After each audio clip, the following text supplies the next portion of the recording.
We've got about 130 people offshore, about half our business is offshore.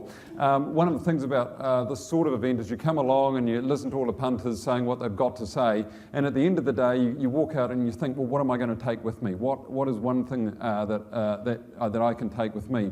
I was listening to Peter Crisp speaking earlier, and I just wanted to say to you that even though we've got 130 people offshore, we have over $1 billion of sales, we use NZTE heavily when we're entering new markets. Those guys know the demographics, they know how the markets work up there. We steal their staff, we second their people, we sit in their offices. They are really useful and you can really leverage them. And so if you're not, that's one thing that you can take with you today. NZTE is doing a great job. It's a really exciting organisation, and it's important for us in New Zealand because we lack scale, and these guys can help us. Moving on. One of the things we all share is we're down here in New Zealand at the bottom of the world. We're a long way from our markets. I don't know whether you've noticed, but from our perspective, the domestic market down here doesn't exist. We're a food business. Most of the food around the world is grown and eaten on the same continent. And yet most of our businesses are export businesses because our domestic market is tiny. So we're down here, we've got high land costs, high labour costs. Have you seen the exchange rate lately? Horrible. We've got scale constraints. We're tiny and we've got low population density. We share a whole lot of stuff. Doesn't sound too great, does it, to be a business down here? But we do benefit from some really exciting global trends. It's getting hotter, it's getting drier, and that really has a massive impact on supply-side constraints. There's significant urbanisation. We're seeing pressure on resources globally. There's a reason why there's huge FDI coming out of the big economies into the supply side, and that's because when you look at the demographics and you look at what's happening in the global environment, we're moving into an environment of scarcity. There's a lot of money to be made. We're getting older, we're getting fatter. Too many of us have got diabetes. There is a huge focus on health globally. That mega trend is massive for us here in New Zealand. Of course, we're at the bottom of Asia. When you look at where we are, we're sitting down here at the bottom of Asia, and there's an exploding middle class there, representing a huge opportunity for us. But two, life isn't getting easier. And it's not getting easier because globally the population is aging, and that's putting pressure on budgets. It's putting pressure on household budgets, it's putting pressure on government budgets. And so one of the ideas that's really important is that the business environment is evolving really, really quickly, and it's about running to keep up so that we're not made obsolescent. Zespri, we're owned by 2,700 New Zealand kiwi fruit growers, 13,000 hectares, around about 400,000 tonnes of kiwi fruit we are exporting globally. We do source fruit from Japan, from Korea, from Italy, from France. So we're not only taking kiwi fruit out of New Zealand, but also from some countries offshore.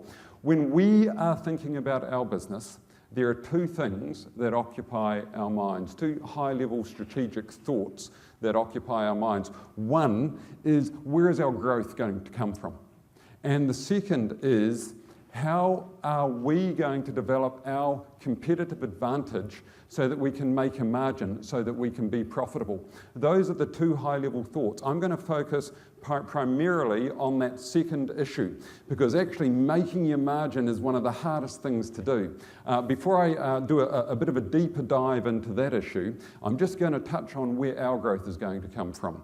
And really it's going to come from three areas for us. One is by developing markets, and obviously that's mature markets, but of course all of us are preoccupied with the rapidly developing markets. ASEAN, China, the Middle East, Brazil is another one that we would mention, Mexico, just enormous And you know, working to develop markets, a couple of things about it. One is it takes resource, it takes time. Time in the market is really, really important. And even though we're a relatively big business, actually we're resource constrained. And so it's working out, well, what's our priority? Now, if I get time, I'm going to come back and I'm going to touch on that issue a little bit later, but that's one of the ways we're going to grow it. Another way is by bringing new products to the market. And so over the last 10 years, we brought Zespri Gold to the market.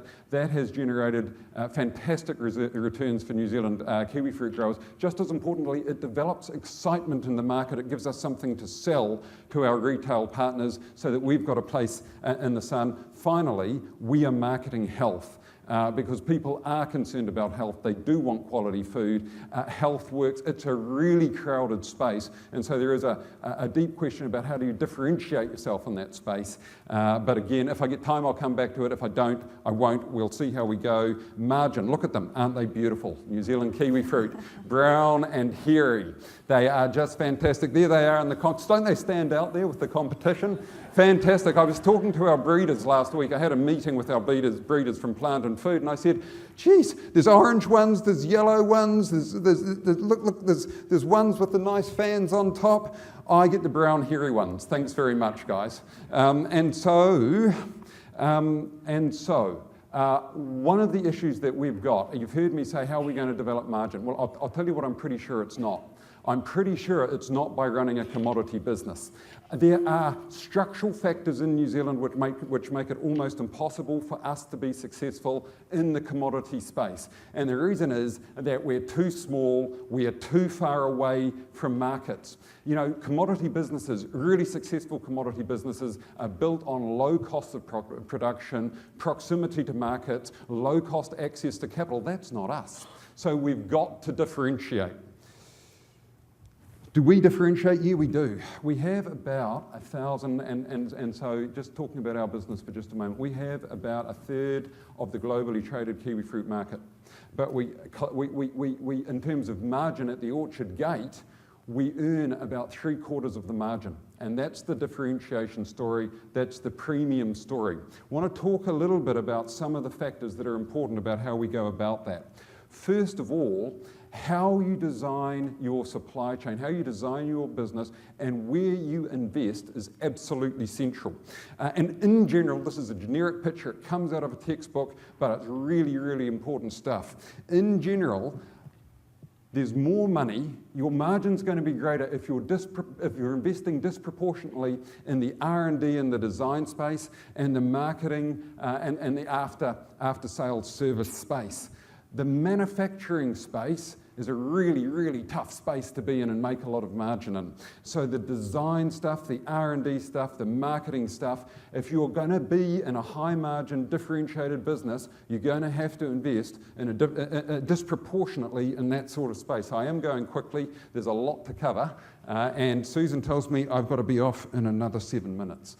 So next thing is, where do you compete, where do you collaborate? I had to listen to John Banks on the breakfast TV the other morning saying we were a monopoly. I thought that was very rude. It is true that New Zealand kiwi fruit growers, they do work together in some functions of the supply chain, but actually not that many.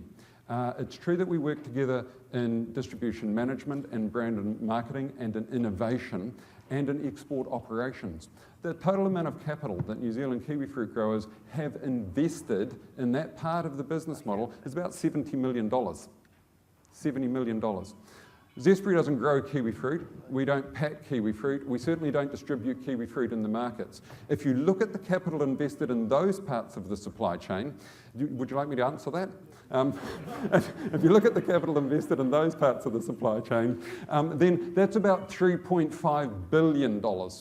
And so there is a genuine question about where do you work collaboratively to try and build scale, and where do you compete? And it's a deep question, and when you're thinking about the design of your business, one that's really worth thinking about. Now, I want to talk about incentive design. People hardly ever talk about incentive design, but in my view, it's one of the most important things in building a differentiated supply chain. Obviously, we've got growers growing their kiwi fruit. We've got post-harvest partners with about a $600 million investment here in New Zealand packing the kiwi fruit. We've got big distribution partners offshore, much bigger than what Zespri is. Our market cap's about $70 million. We're a minnow. But we've got big distribution partners offshore, and of course we've got massive retail partners offshore. One of the things that's really important, so a couple of ideas. First thing is, of course, there's a strong competition between supply chains. New Zealand kiwi fruit competing with Chilean kiwi fruit as an example.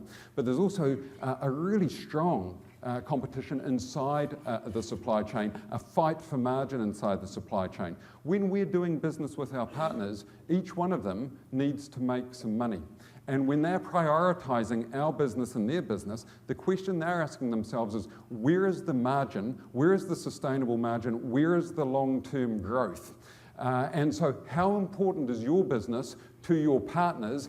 Do they see a growth opportunity? Are they making a decent margin? Will you get the shelf space? Will you get the priority of the cool stores, in our case for our offshore distribution partners? And actually the way that you design the supply chain, who you're partnering with, what margin that they should be making, it's all about what your business means to them, and also how do you justify the margin that you're making in the supply chain? Because if you're not adding value to their business, what they will try and do is do business with you as the lowest cost commodity input they can. And if you find yourself in that space in New Zealand, you're probably buggered. What I'm going to try and do is give you a sense of how we do that at Zespri in one picture. And so the first idea is that what we're wanting to do is take to the market, and you don't do it overnight, but we want to have the leading portfolio of kiwi fruit products globally. We want the best green kiwi fruit. We want the best red kiwi fruit. We want the best gold kiwi fruit. Because, yeah, we've taken gold to the market and that's been hugely successful, but there's a whole lot of competitive varieties coming through, competitive golds coming through now. That's not the basis for our sustainable competitive advantage. It's the new products that we've got coming through, and it's having the best green, the best gold, and then making that quality recognisable through the brand. And so the point was made earlier, I think it was Peter who said, look, house brands are taking over, they're making it really hard to differentiate. Actually, our brand, we're having no problem in Germany. And the reason is that the retailers will say to us, and they'll say it openly, look, we know that in order to compete in the retail space, we're talking about LD and legal, we need to have really high quality produce. Your brand is associated with high quality, it adds value, we want it. And so what underpins the brand and our ability to differentiate the brand is the quality of the offering. Working together to invest in, so that's SPE, it stands for single point of entry. We could talk about integrated industry models. That's about growers not competing with each other to innovate, to develop these new cultivars, to market the offering, but working together in some parts of the supply chain. Having our brand on the shelf 12 months of the year, really, really important, because what it means for our retail partners, first of all, the brand is there in front of consumers 12 months of the year. Massive for us.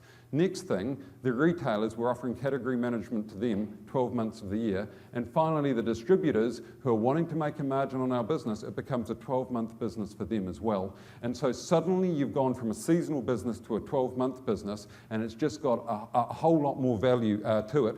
Finally, market share and penetration. You know, we're all playing the market share game, right? Because when you've got market share, you can invest in promotion and a whole lot of good things start happening for you. So it's like a big circle, it all adds together. So, key idea is that it's a combination of capabilities that add together that are difficult to replicate and in the end add value to the other partners in your supply chain that enable you to have a sustainable margin. Now, I am out of time, so I'm going to shut up now. Thank you very much.